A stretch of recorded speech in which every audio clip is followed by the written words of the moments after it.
Does your furry friend take over your bed every night? It's time to reclaim your space while giving them the comfort they deserve with the coldest, cozy dog bed. Don't wait. Check out the link in the video description to buy now on Amazon. A cult member accused of being involved in a plot to kidnap a coroner told a court he is a man of honor and claims to deal with state child trafficking.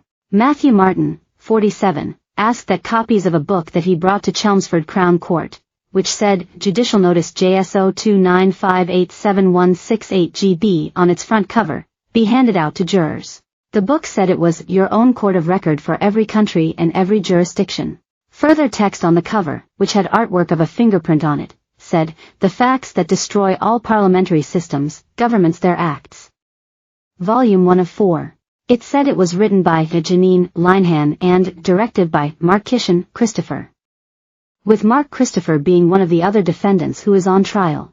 Martin, of Plaistow, East London, became emotional at times while addressing jurors from the witness box. He said, "What I do for a living, what I do every day when I wake up, I deal with state child trafficking." He added that it was nothing to do with terrorism or cult, it's strictly facts.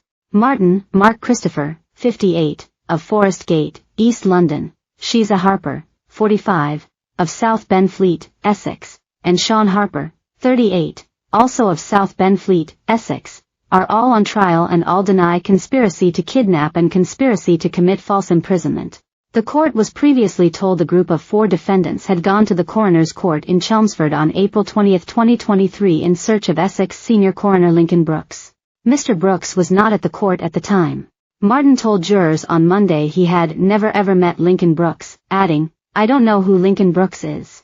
I went there to do my duties because the judge, Christopher, said they're not allowed to hold Her Majesty's shield," said Martin. His co-defendant Harper said, in a transcript of his police interview that was previously read to jurors, that he was a student of Mark Christopher, who he described as a very knowledgeable man. Harper said he was part of a group carrying out a warrant to condemn these unlawful buildings that are causing harm to the people. He said Christopher was the chief federal postal court judge of the Federal Postal Court, a group which rejects the authority of the UK government and all relevant administrations. The judge who is presiding over the case at Chelmsford Crown Court, Mr. Justice Goss, offered Christopher the opportunity to give evidence before Martin chose to enter the witness box. Christopher kept his eyes closed and his head bowed, as he sat in the secure dock of the court, and did not move when the judge offered him the opportunity to give evidence in his defense. The judge then offered Martin the opportunity to give evidence and he responded that he would like to and went to the witness box. Coroner Brooks previously said he received a series of very bizarre letters in 2022 before receiving emails in April 2023 stating that corporal punishment may be administered. The coroner said he felt this was a security threat to my safety and later contacted police, but said he was told the risk was low. He said there was a further ominous email on April 19 last year, before people turned up looking for him the following day, on April 20. He said he had not been at the coroner's court in Chelmsford that morning, having accompanied a family member to a hospital appointment, but was due to attend the court to preside over an inquest that afternoon. Mr. Brooks said he was warned not to come to the building and was told, "These are the people from the letter, they're coming to get you." I turned around and started driving home as fast as I could as I was fearful for the safety of my family, he said.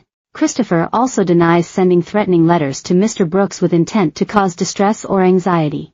Michelle Brown, Essex area coroner, told jurors she had been conducting documentary inquests, from paperwork and without witnesses or family present, when 4 people entered the courtroom on April 20 last year. Ms. Brown repeatedly asked the group to identify themselves, mistaking them for maintenance workers as 3 of them were wearing high-vis jackets. She said they carried on walking towards me and, it wasn't until I saw the symbols on the high-vis jackets that I realized who they were. I knew of letters that had been received by the coroner's service with those